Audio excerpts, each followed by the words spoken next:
Colonia, nunca. Esclavos, jamás. Maduro pidió la amnistía a Trump a cambio de su salida de Venezuela. Hola, ¿cómo están? Bienvenidos a Euronews Hoy. La agencia Reuters ha desvelado detalles de la llamada entre el mandatario estadounidense y el líder chavista. Nicolás Maduro sugirió a Donald Trump renunciar al poder y salir de Venezuela con su familia a cambio de una amnistía legal total. Según las fuentes, en la llamada de menos de 15 minutos, Maduro pidió el levantamiento de sanciones y que se archivara su caso ante la Corte Penal Internacional, entre otras cosas. Trump rechazó la mayoría de sus demandas y dio un ultimátum a Maduro para que abandonara el país, plazo que ya ha expirado. En nuestra web tienen más detalles. Y de vuelta a Europa, el comisario europeo de Defensa, Andrius Kubilius, ha advertido en una entrevista con Euronews que Europa no puede seguir esperando a Estados Unidos y debe diseñar su propio plan de paz para el conflicto en Ucrania. Insiste en que el bloque necesita reforzar su papel diplomático y militar si quiere tener peso real en las negociaciones. Esta advertencia llega mientras crece la preocupación por un posible acuerdo entre Washington y Moscú, que excluya a Europa y debilite la posición de Kiev. Comenzamos con nuestro informativo. Aumenta la presión sobre la administración de Donald Trump después de que el Washington Post revelase el viernes que el secretario de Defensa, Pete Hegseth, ordenó disparar mortalmente contra 2 supervivientes de un ataque inicial contra una presunta narcolancha en aguas internacionales. La Casa Blanca defendió el lunes que su armada actuó dentro de su autoridad y de la ley al ordenar este segundo ataque extrajudicial en el Mar Caribe durante una operación militar de septiembre que ha sido objeto de escrutinio bipartidista. La secretaria de prensa de la Casa Blanca, Caroline Leavitt, ha confirmado que Hegseth autorizó al almirante Bradley a llevar a cabo estos ataques. El presidente Donald Trump ha llegado a declarar que no habría querido un segundo ataque al ser preguntado sobre este incidente. La controvertida operación se añade a la oleada de acciones extrajudiciales del ejército en el Mar Caribe y en el Pacífico latinoamericano, mientras aumenta el número de buques de guerra cerca de Venezuela y se sanciona al presidente colombiano Gustavo Petro, acusado de colaboracionismo con el narco sin pruebas. Más de 80 personas han sido asesinadas desde septiembre en este tipo de operaciones que, según Washington, tienen como objetivo a los cárteles de la droga.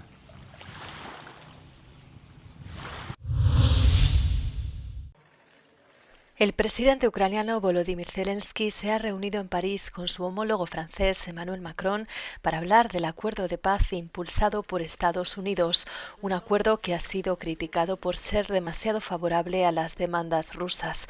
Zelensky advirtió el lunes de que Rusia no debe beneficiarse de la invasión de Ucrania. Macron, por su parte, subrayó que ningún acuerdo saldrá adelante sin la participación europea. Adoptamos posiciones de principio sobre las sanciones y la rendición de cuentas por los crímenes de guerra, sobre el estatus legal de los territorios ocupados por fuerzas rusas, sobre los activos rusos y sobre la obligación de reconstrucción. El agresor debe pagar por la agresión. Actualmente no hay un plan finalizado sobre la cuestión de los territorios.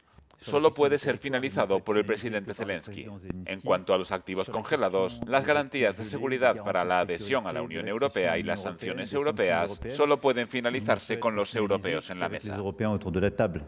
Durante el fin de semana, una delegación ucraniana se reunió con funcionarios estadounidenses para discutir el acuerdo de paz. Según el secretario de Estado Marco Rubio, la reunión había sido productiva. La última ronda de conversaciones se produce en un momento difícil para Kiev, ya que las fuerzas rusas siguen ganando terreno en el este de Ucrania y Zelensky se enfrenta a tensiones tras un escándalo de corrupción. En respuesta al primer ministro belga Bart De Wever, la alta representante de la UE, Kaja Kallas, afirmó que la aprobación de un préstamo de reparaciones para Ucrania otorga a la Unión Europea mayor influencia en la mesa de negociaciones para poner fin a la guerra con Rusia. De Wever había advertido previamente que la propuesta corría el riesgo de descarrilar el proceso diplomático. Sin embargo, Kallas insistió en que la aprobación del préstamo de reparaciones envía 3 mensajes.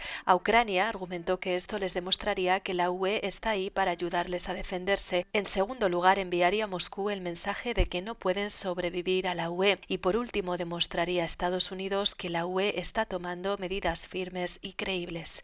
Según este plan, el bloque canalizaría los activos rusos congelados a Ucrania. Kiev solo tendría que devolver el préstamo si Moscú acepta compensar los daños. Sin embargo, el primer ministro belga se ha opuesto a la propuesta. Dice que podría suponer un riesgo para Bélgica y podría obstaculizar los intentos de la Casa Blanca de alcanzar un acuerdo entre Ucrania y Rusia. El canciller alemán Friedrich Merz recibió el lunes en Berlín al primer ministro polaco Donald Tusk con motivo de las 17º conversaciones entre el gobierno alemán y el polaco. El encuentro se produce después de que los ministros de Asuntos Exteriores y Defensa de la Unión Europea se reunieran en Bruselas y mientras Polonia intenta disuadir a Moscú de sus recientes provocaciones. Recientemente, aviones de combate rusos activaron las sirenas antiaéreas en Polonia. Especialmente en estos tiempos en los que la unidad de Europa está bajo tanta presión, no debemos permitir que nos dividan. Debemos permanecer unidos y lo haremos. Pero el doctor Kai Olaf Lang, experto en Polonia, describe las relaciones germano-polacas como paradójicas. ¿Puede la reunión entre Donald Tusk y Friedrich Merz cambiar esta desconfianza? Había limitaciones políticas internas. Desde el punto de vista alemán, parecía como si Polonia estuviera llevando a cabo su política hacia Alemania con el freno de mano puesto. Según el doctor Lang, Polonia se ve a sí misma como la potencia regional de Europa centro-oriental y quiere ser tratada como tal. En los últimos años me ha llevado algún tiempo convencer a nuestros socios alemanes de que consideren la seguridad en esta parte de Europa como una responsabilidad compartida. Mientras el gobierno de Varsovia busca una cooperación más directa en cuestiones de seguridad, la realidad sobre el terreno parece ser diferente. En Polonia, en cambio, se ha acentuado la impresión de que Alemania bien puede hablar de integrar y mejorar Polonia, pero a la hora de la verdad, a Polonia simplemente no se la tiene en cuenta. ¿Puede esta paradójica situación convertirse en el futuro en una sólida asociación de seguridad germano-polaca? Según el barómetro germano-polaco, solo un tercio de los polacos expresa simpatía por sus vecinos alemanes, y es probable que eso no se deba solo a las exigencias de reparaciones. Polonia también quiere tener voz en cuestiones de seguridad. Recientemente, el plan de paz entre Estados Unidos y Ucrania se discutió sin Polonia, incluido el punto 9 que implica el despliegue de cazas europeos en territorio polaco. Hoy, el primer ministro polaco Donald Tusk lo ha dejado claro: las decisiones sobre la seguridad en Europa no deben tomarse sin Polonia. El canciller alemán, Friedrich Merz, debe demostrar ahora que se toma en serio a Polonia como socio estratégico en materia de seguridad. Aus Berlin für Euronews. Serbia no consiguió la licencia solicitada a Estados Unidos para mantener operativa su refinería de petróleo de propiedad rusa, una decisión que ha obligado a detener las actividades de la planta y que pone en riesgo el suministro de combustible del país. Washington rechazó la petición de Belgrado de eximir temporalmente a la instalación de las sanciones mientras sus propietarios rusos buscan un comprador para su participación mayoritaria en la industria petrolera de Serbia. El presidente serbio Aleksandar Vučić anunció la decisión el martes y aseguró estar sorprendido por la postura estadounidense. NIS es controlada en un 45% por la rusa Gazprom, mientras que el Estado serbio posee alrededor del 30%. La refinería cubre la mayor parte de la demanda nacional y las sanciones ya provocan pérdidas superiores a los 350.000 euros diarios. En el momento en que las transacciones de pago con NIS se detengan, y hoy hemos acordado asumir ese riesgo, aún a riesgo de que la República de Serbia, nuestro Banco Central y nuestros bancos comerciales sean sometidos a sanciones de Estados Unidos, nos aseguraremos de que antes del final de la semana las operaciones de pago para NIS estén garantizadas. Vučić advirtió que una interrupción en el sistema de pagos de la compañía provocaría una catástrofe para la calificación de inversión de Serbia y para la propia empresa. El país dispone de reservas de combustible suficientes hasta finales de enero, aunque el mandatario advirtió de que se avecinan dificultades logísticas y un incremento significativo en los costes de transporte. Vučić aseguró que Estados Unidos busca enviar el mensaje de que las sanciones no afectan únicamente a NIS, sino a toda Serbia. La antigua responsable de política exterior de la UE, Federica Mogherini, ha sido detenida en redadas policiales en el marco de una investigación antifraude. Mogherini figura entre los 3 sospechosos detenidos el martes por la mañana después de que las autoridades belgas registraran las oficinas del Servicio Europeo de Acción Exterior. Su nombre fue revelado por los diarios L'Echo y Le Soir, citando fuentes.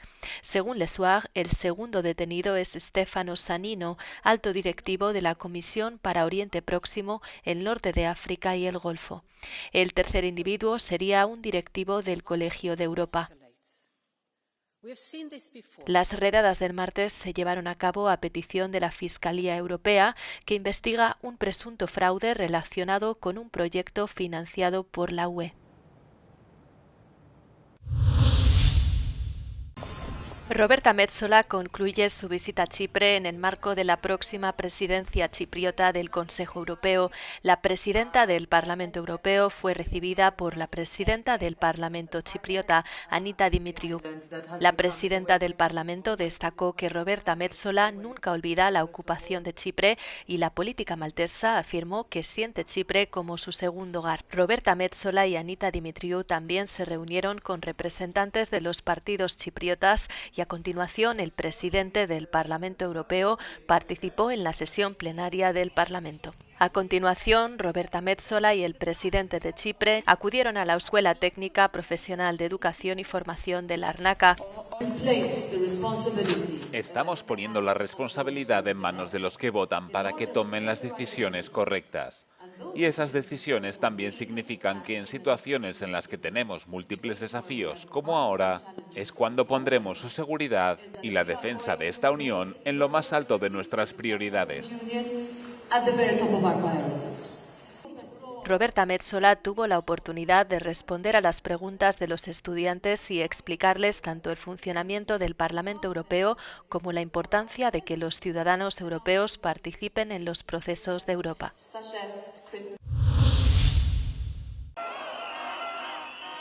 Decenas de miles de personas salieron a la calle en la capital búlgara para protestar contra el presupuesto del gobierno para 2026 y contra la corrupción. La protesta en Sofía, en la que participaron sobre todo jóvenes, exigió al gobierno que modifique el proyecto o dimita. Varios grupos pequeños marcharon hacia las sedes de los principales partidos gobernantes, mientras los manifestantes enmascarados se enfrentaron a la policía y prendían fuego a contenedores de basura.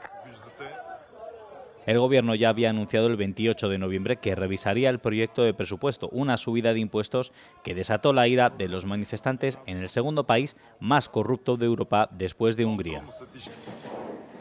La medida fue anunciada por el líder del partido gobernante, el GRB, Boyko Borisov, que pidió al gobierno que restablezca el diálogo entre empresarios y sindicatos. Bulgaria se prepara para entrar en la eurozona a principios del año que viene y muchos temen que esto provoque subidas masivas de precios en el país más pobre de la Unión Europea.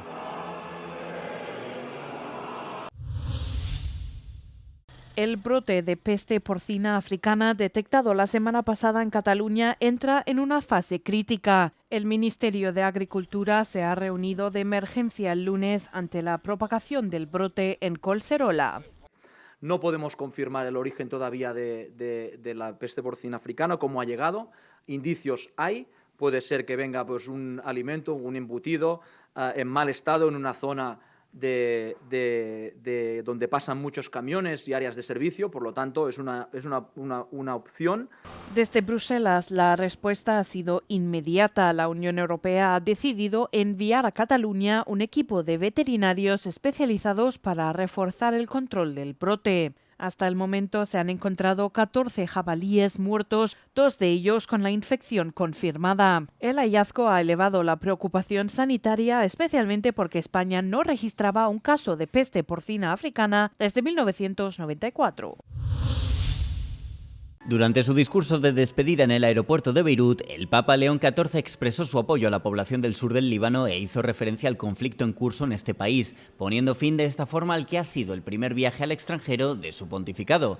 Los cristianos del sur se han sentido decepcionados por el hecho de que su visita no incluyese una ruta por su zona, que continúa siendo atacada por las fuerzas israelíes tras la vulneración de una tregua firmada con los paramilitares de Hezbollah y el gobierno del Líbano el año pasado.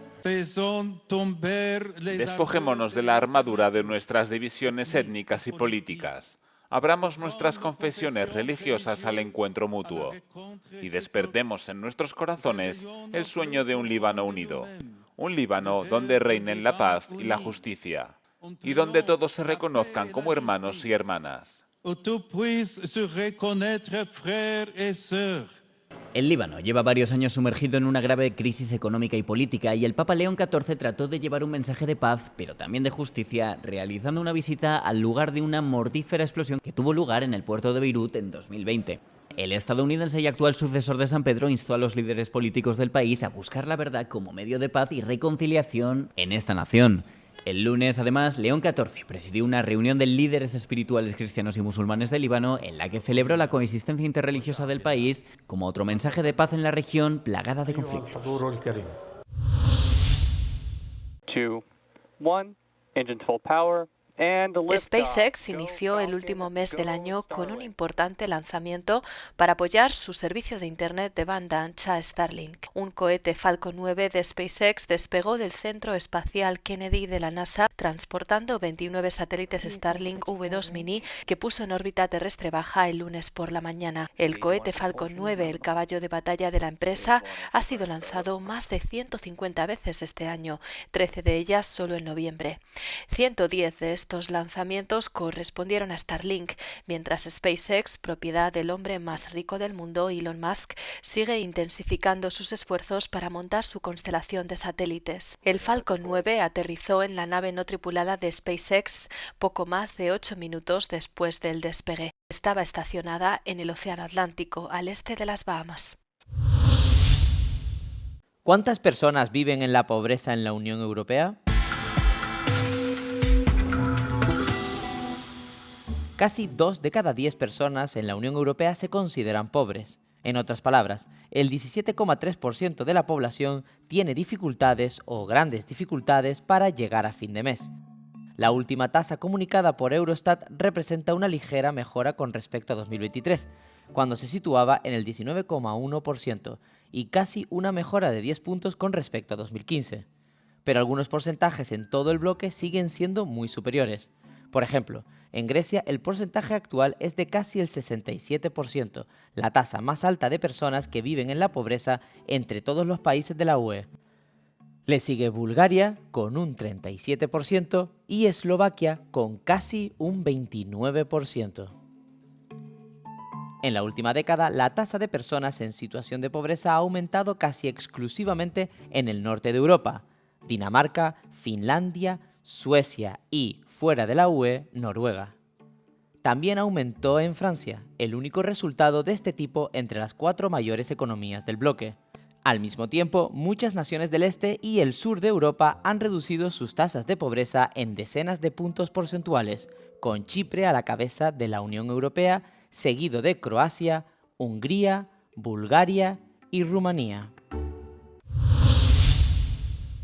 La nueva herramienta de ubicación de X expone cuentas prorrusas.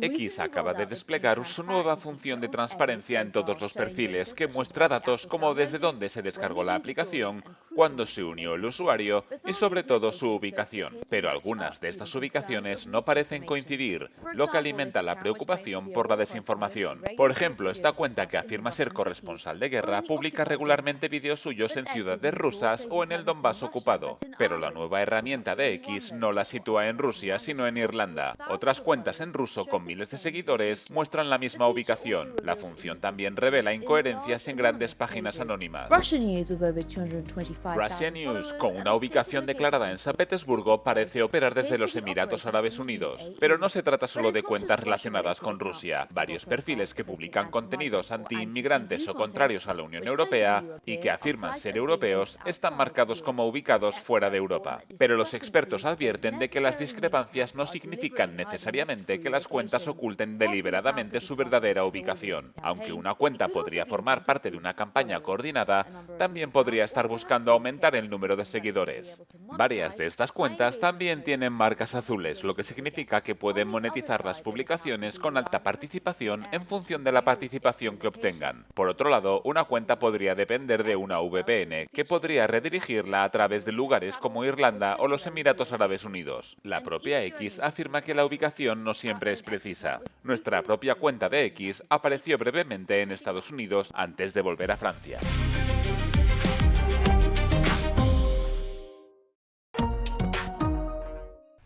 Hasta aquí las noticias, gracias por seguirnos. Ahora les dejamos con el tiempo. Como saben, pueden mantenerse informados a través de nuestras redes sociales y nuestra página web.